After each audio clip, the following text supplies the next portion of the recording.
Welcome to Toffee TV, proudly backed by Ladbrokes for the season. Southampton away, Baz. Got to win. Simple as that, isn't it? Got to win. Got to put all that negativity behind us and go at them, because for me, you know, it's never really been an easy place to go. But I think we have to approach the game with some bollocks on it. Just some bollocks. Sorry. Just have a go at them and just see what they've got. Yeah, I mean, more importantly, we can't lose the game. I think, for me, I think when playing teams around us, if we can't get the win, we can't lose the game. You know, we've done that last week with Palace, so it's ideal if you go and beat these teams, but to make sure you don't lose any ground on them by losing to them is the first and foremost. But these are the team we can get at, there's no question about it. They've got good players themselves, but they're a team that we can get at. We just need to keep it tight for the first 41 seconds. Unlike last season. I mean, they're out a bit of a dodgy run themselves. I think they've won 1 in 7, and that was against West Brom. They've just come off the back of a heavy defeat at Anfield. Very little seems to be going for these either. Very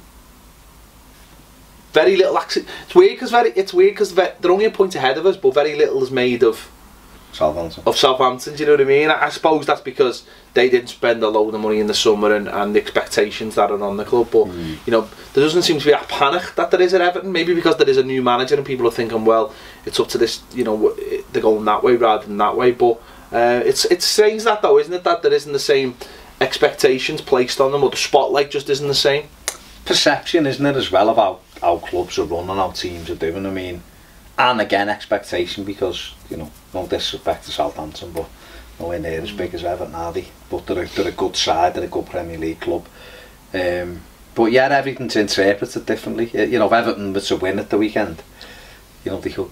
I know it's Sunday, so other teams will have won, but if you're looking at that league, Everton are essentially a win-off midway place, you know, 10th, 11th place in the Premier League. So if they could get up to that position, then it looks a lot different, that league table again, and with 2 home games to come, doesn't it? I was going to say, at the start of a huge week as well, it's so important to get off to the right start. That's why I was saying, if they can come out of it undefeated, and on the back of, okay, you know, the Atalanta game, okay, but on the back of reserve side, that was the reserve side. On the back of 2 Premier League games unbeaten, you know.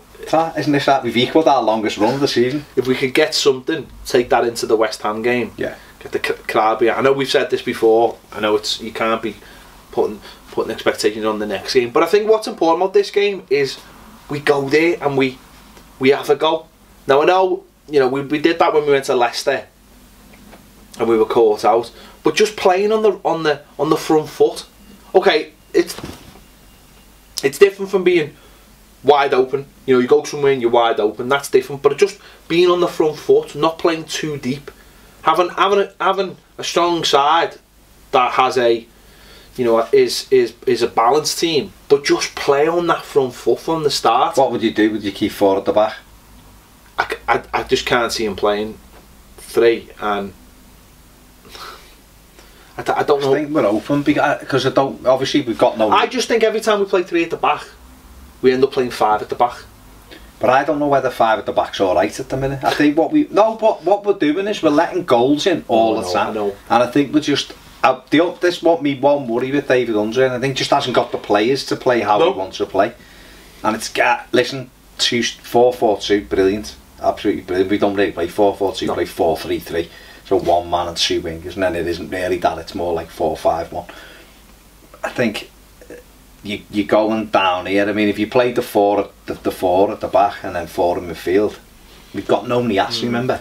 No. You know, and that's it. Oh, I know. No, what I'm saying. So he's been a key element in his last 2 games of working that back line, pressing from the front, looking to get him in. If it's going to be Dominic Calvert-Lewin, we know that he's going to come in for him. He's going to have to work his socks off, and he's going to have to take some of these chances that he fluffs. Can you not see maybe Dominic Calvert-Lewin starting and Sancho starting? Because if you think about the front 3 last week, he's not going to play Lookman, is he? I can't see him playing Lookman, and the ass is not there, so that's 2 out of 3. Unless he brings Rooney back. Rooney will play. Mind you, we give Rooney 90 minutes, which you would have think. And he didn't exactly rip the No, he place didn't up, turn did it he? up at all. No. So there could be that he might play Dominic Calvert-Lewin wide and play Sandro through the middle, or play Dominic Calvert-Lewin through the middle, or play Sandro wide, and then have Lennon on the other side, which he definitely Lennon will play. He'll be Sigurdsson, Garner, and that trot on there. It could be Benny, couldn't it? Benny should really It could be. Because I think we probably need a couple of... You see, we need someone to take the ball forward though, that's why. I don't know. I honestly don't know what he's going to do, because there's not as if... You see, it'd be good to play Sandro because he's just scored, so you might sometimes it kicks them on, like Nias came and scored and then he had a little bit of a run, gets them going, and I suppose we haven't got anyone other than Lookman who's crying out for that to play me. And Lookman again, maybe last half an hour, come on when they're getting tired, but you might afford that to Sandro. You might be thinking you're the last half an hour today, but whatever he plays, we've got to be tight and compact. Is there not an argument that he might play Snardlin and Garner? If Snardlin's fit, he can't be fit. No, but if he is fit, I'm just saying, do you think there might be an argument that he might play and thinking, I need some support in front of those? But he done this at Palace in the first half, and we conceded within 50 seconds, so no, I wouldn't have Snardlin anywhere near at the moment. And everyone who watches this show knows how highly I rate him when he's on his game. He's not on his game. If he's carrying a toe injury, that David Under said he might train Friday, so it doesn't sound like he's fully fit anyway. I just think, as I say, I think it's important that we start in the right manner. And as I say, I'm not advocating your gung-ho attitude, but just trying to play 10 yards higher up the pitch. Even if that means... The defence dictates that though. That's what I'm saying, but even if that just means the back four putting balls into the channels and letting Sandro and Calvert-Lewin and Lennon... That's how we should be playing. Yeah. At the moment, we're not playing well enough to pass through the middle. We haven't got a big, strong centre forward who will keep hold of it for us, so we can't hit it up to him, and but what we can do is get teams turning by knocking things into the channels and getting people after him. Get Lennon 1-2, get him going. If it's Sandro down the other side, get him going. If it's Lookman, whoever it is who's operating on that left hand side, draw them out, get Calvert-Lewin spinning, knock balls in. But what we have to do is get bodies in the box to support. I think as well though, it's important that these are not on a good run of form. These are suffering as much as we are, and I think it's important that with them playing at home, we don't allow them to get ahead of steam. We don't allow them to get any kind of confidence. Push them back. I mean, apparently they played well against Burnley, but Burnley just... I was listening to them talk about it, and Sean Dyche just said, I got fed up. He said, so I stuck 2 strikers on and just said, get the ball up to them, and they got the rewards. They got a 1-0 win. I think Volks got the winner. We're up 10 minutes to go, didn't he?